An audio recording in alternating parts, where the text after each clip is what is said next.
In sport, the difference between success and failure can come down to just a fraction of a second. A saved goal, an electrifying return, or an explosive start out of the blocks. Age, sex, weight. Now, they are all supposed to affect the speed at which you react to something.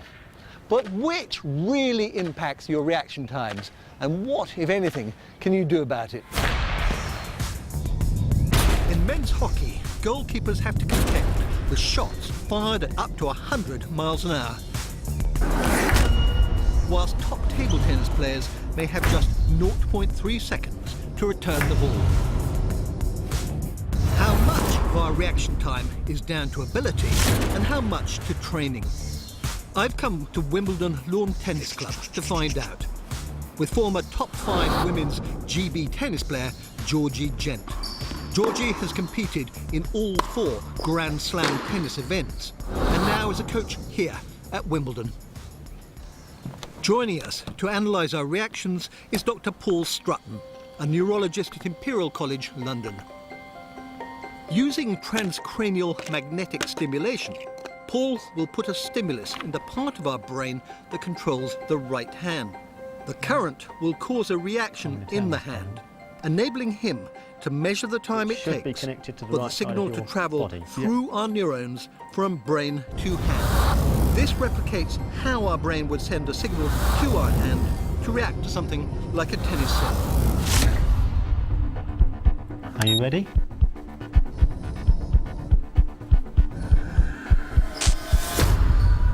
So a huge response there on the screen. It shows the time here as being 20 milliseconds. So that's the time taken from the stimulus in the motor area of your brain to travel down to the spinal cord and then down the nerve of your arm and cause the muscle to contract. Whoa, 0.02 seconds. That's the equivalent of 100 miles per hour. Now, Georgie has worked on her tennis reactions since she was a child. So how will I, a very amateur tennis player, compare? This is a test of nerves, literally. I'm not quite sure what I'm going to experience. I'm going to zap the left side of your brain, which should be connected to the right side of your body. I'm going to turn it up. And here we go. The whole of me jumped. And how did I compare with Georgie? You may be surprised to learn that your response was almost identical. About 20 milliseconds, just over, to go from your brain, when I stimulated your motor area, down to be recorded at your hand. It may seem surprising, but Georgie and I have more or less identical biological wiring.